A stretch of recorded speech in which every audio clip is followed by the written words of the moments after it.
Welcome to a new Draw My Life video. Magdalena Carmen Frida Kahlo Calderón, better known as Frida Kahlo, was born in Coyoacán on July 6, 1907. She was a Mexican painter and poet.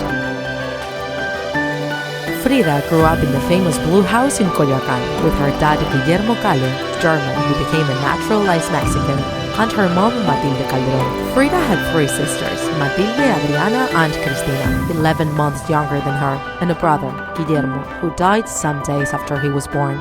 Frida also had three older sisters on her dad's side, Luisa, Margarita, and Maria, who also died soon after she was born.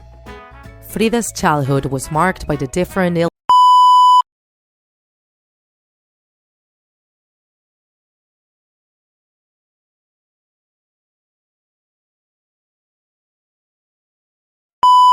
illnesses she went through, leaving permanent sequels on her.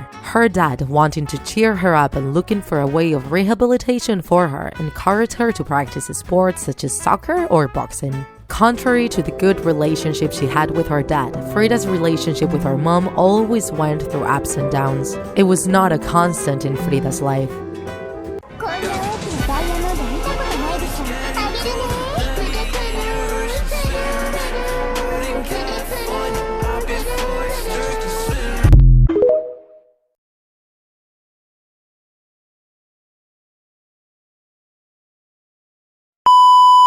In 1922, she enrolled in the National Preparatory High School in Mexico, where she wanted to study medicine. Here, she got to know future Mexican intellectuals and artists such as Salvador Novo or Alejandro Gómez Arias, who will also become her boyfriend, among others. Frida joined the group the Cachuchas. Named after the caps they used, they defined themselves as a political group, critical with authorities and injustice. Frida started working as an apprentice at Fernando Fernández Domínguez's engraving and printing workshop, a friend of her dad. He taught her how to paint imitating Anders Zorn. On September 17, 1925, Frida suffered a serious traffic accident. She was traveling on a bus that got moved down by a tram. She suffered several injuries, broken pelvic bone, spinal column. She had to go through different methods of rehabilitation that would leave a mark on her forever. Plaster, corsets, mechanisms of stretching.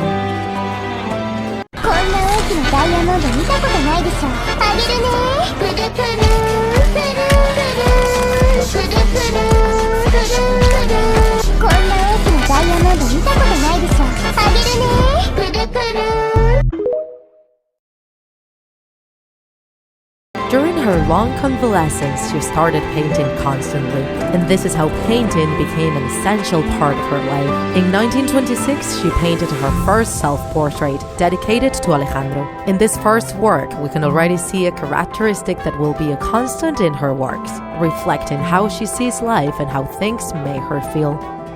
At this age, Frida visited Rivera when he was working in one of his famous murals with the intention of showing him her own works. Rivera was impressed and encouraged her to keep painting. From that moment on, Diego was a constant guest at the Kahlo's home. On August 21, 1929, they got married. This marriage was even known as the union between an elephant and a dove. Diego was big and obese, Frida little and thin. Their relationship was based on love, adventures with other people, a creative link, and hate. Even though the doctors told Frida she couldn't have children because of her injuries, she got pregnant in 1930. However, because of the sequels of the accident and the baby's position, her pregnancy had to be interrupted. It took her long to accept she could never have children. Despite the adventures from both sides, the couple perfectly complemented each other in many aspects.